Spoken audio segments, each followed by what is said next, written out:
All right. Welcome in, everybody. You've joined us today for something a little bit different. I'd say it's a unique exploration. We're not just going to scratch the surface of a story. We're going way deeper into all the layers, the hidden things you might not see at first glance. Yeah. I like to think of it as going beyond the obvious, like those hidden threads that give a story its lasting power, its punch. And the story that we are diving deep into today takes us all the way back to April 14th, 1995, the premiere of Calusari, episode 21 of The X-Files Season 2. Right. And as you know, it's considered a Monster of the Week episode, so it's kind of its own chilling story, outside the whole mythology of the series. Yeah, but just because it's standalone doesn't mean it's not a deep story. Right. Yeah. Today we're going to revisit the events of the episode, of course, but we're also going to explore some of the more interesting parts of how it was made and how people felt about it back then. There's a lot of mystery surrounding this episode and even a little nostalgia, wouldn't you say? Oh yeah, for sure. It definitely sticks with you. It's so unique and disturbing. So let's unpack this whole thing. Where does it all begin? Okay, so picture this. We're in Lincoln Park in Murray, Virginia. There's a family, the Holveys, Maggie and Steve, the parents. They've got two young sons, Teddy and his older brother, Charlie. You know, just a normal family enjoying a nice day out. Right. Typical day. But it takes a really dark turn. Teddy's upset about his ice cream, so they give him Charlie's balloon to cheer him up. Simple, right? But this one little thing, it sets off this whole horrible chain of events. Oh, yeah. Charlie, he's not super happy about giving up his balloon. Yeah. While all this is happening, Maggie takes Teddy to the bathroom. She puts him in one of those childproof harnesses, ties it to the table leg while she uses the stall. Right. But then, here's where things get creepy. The harness comes loose. Teddy, he's completely focused on that balloon. It floats out of the bathroom, and Teddy, he follows it like he's being led or something. Oh, man. And then Maggie comes out of the stall and sees what's happening, and she just starts freaking out, searching everywhere for Teddy. And that balloon, it's leading him right to the train tracks in the park. Someone tries to warn the parents, but it's too late. Teddy gets hit by the train. Ugh. It's just such a sad, haunting scene. The way it ends, too, with that balloon just drifting back towards Charlie. He's watching his parents grieve over his little brother. Just awful. Yeah. 3 months later, we see Mulder and Scully looking at a photograph from that day. Mulder, right away, you know how he is? He thinks there's more to the story. He thinks that balloon was moved on purpose. Like someone or something made it happen to lure Teddy onto the tracks. And you know, as usual, Mulder's hunch might be right. They go talk to Chuck Burks, the self-proclaimed king of digital imaging. He enhances the picture, and guess what? There's something there that wasn't in the original. Some kind of translucent figure. Right. And so Mulder, always a believer, he says this figure must be made up of electromagnetic energy, the kind of thing associated with ghosts, you know.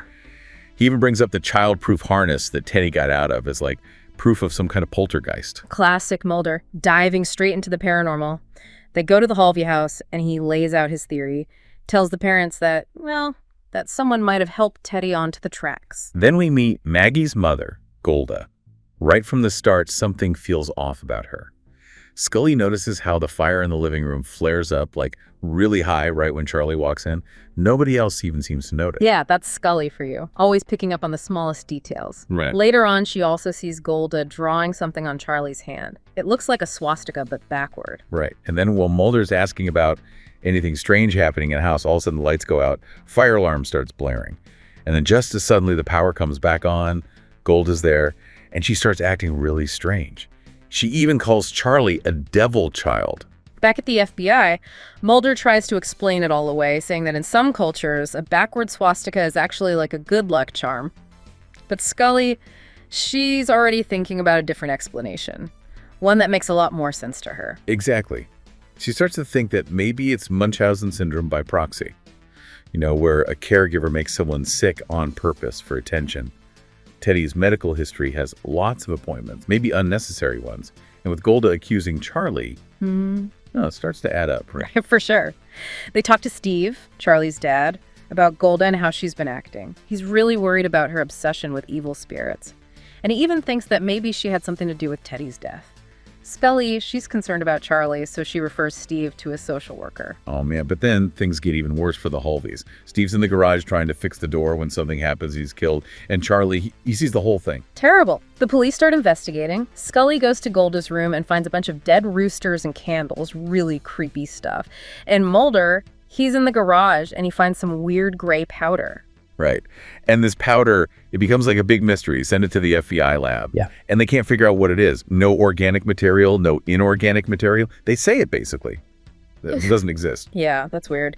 So Mulder takes the powder to Chuck Burks. And Chuck, he has a different, way more out there explanation. He calls it an apport. Something that just appears out of thin air, associated with spirits and bilocation.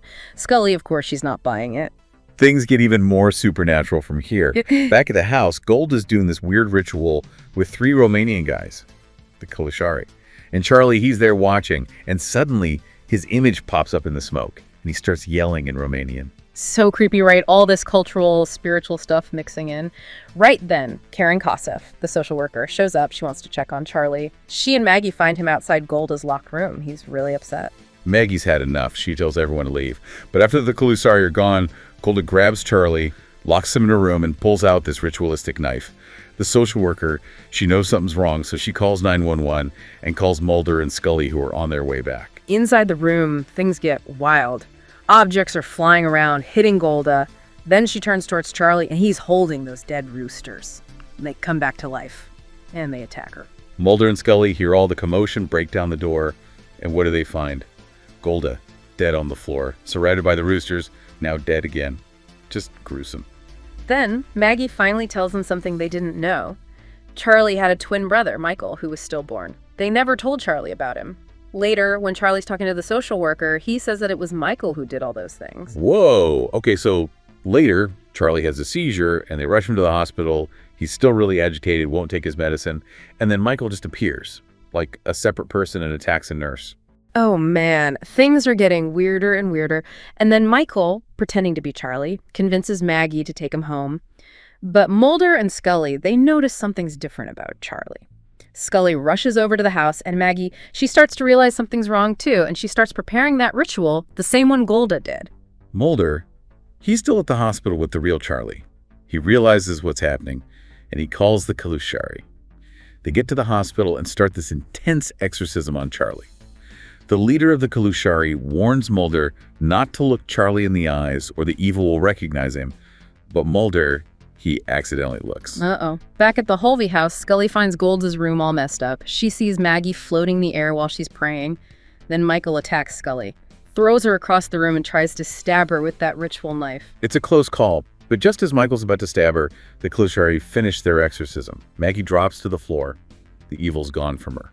Back at the hospital, Charlie's back to normal. The Calusaris are leaving, but the leader gives Mulder one last warning. He says that the evil inside Charlie knows him now and that he needs to be careful. What a story. And, the title itself, Calusari, that's not just a random word. You got it.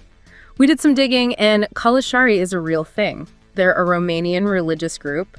They're known for their ritual dances. Traditionally, they use them for healing and warding off evil spirits. Of course, the show changed things up a bit for dramatic effect, especially with the whole exorcism thing. Right. And that brings us to some behind-the-scenes stuff, some real curiosities about this episode and how it all came together. This is interesting. Even before the episode aired, it was causing some trouble. Fox, the network, they had some censors who were really worried about Calusari. Yeah, I could see why. I mean, it starts with a kid dying. Then there's demonic possession, occult rituals. That was pretty intense for network TV back then, even for the X-Files. And yeah, that opening scene with Teddy's death, that was a big problem for them. If you think about horror movies, it's pretty obvious that the episode was influenced by those classic possession movies, especially The Exorcist. Yeah, it's got that same creepy vibe, the rituals, the whole exorcism scene. It's like the X-Files version of that kind of story. The writer of the episode, Sarah Charno, this was only her second episode. And before she was a writer, she was a nurse. Oh, wow. I didn't know that. Mm-hmm. And that makes sense. Her background probably helped to make the episode feel more real, especially when it comes to death and trauma, how those things really affect people. There's something else that makes this episode unique. Usually, Mulder doesn't see the supernatural stuff directly, but here he sees a whole ritual with his own eyes. That's not very common in the X-Files. You're right. Usually he comes in afterward, puts the pieces together. But in this episode, he's right there watching the Calusari. It's definitely a big deal for Mulder and what he believes. You ever think about the names? Michael and Charlie. That might not be a coincidence. Michael, that name is associated with the Archangel Michael. You know, the one who fights demons and protects against evil. That's really interesting. Maybe they did that on purpose, like a hidden meaning about Michael being connected to the spirit world and then, being cast out of Charlie. Another thing, to make the rituals feel real, they used actual Romanian phrases, not just made-up stuff. It makes the episode more authentic, even though they changed some things about the Calusari traditions. Yeah. And we have to talk about the actor, Joel Palmer. He played both Charlie and Michael. That must have been hard to do, playing a normal kid and then his possessed twin brother. He did a great job. Really creepy. This episode is also the first time they used that spirit photo thing, that ghostly figure that shows up in the enhanced photograph. Right. That becomes a pretty common thing in paranormal shows and movies later on. And it all started here. Calusari got mixed reviews when it first came out. Some people loved the horror element, how creepy and intense it was. And others thought it was too much like other exorcism movies, too cliche. But a lot of people agree it's one of the most disturbing episodes. It's definitely stuck with people. They did some really cool things visually, too, like flickering lights, shadows, even creepy sounds. They used those things to make the episode feel even more evil and real. So as we wrap up, it's clear that Calusari is more than just a regular episode of The X-Files. It's scary, it's got these ancient themes, cultural traditions. It makes you think about what's really out there. Totally. It makes you wonder about the things we can't see and the darkness that might be hidden in the world. Maybe now's a good time to watch Calusari again, knowing all this stuff. It might change how you see it. Food for thought. Definitely. It's one of those episodes that you keep thinking about long after it's over. Absolutely. Well, thanks for joining us for another deep dive. We'll see you next time.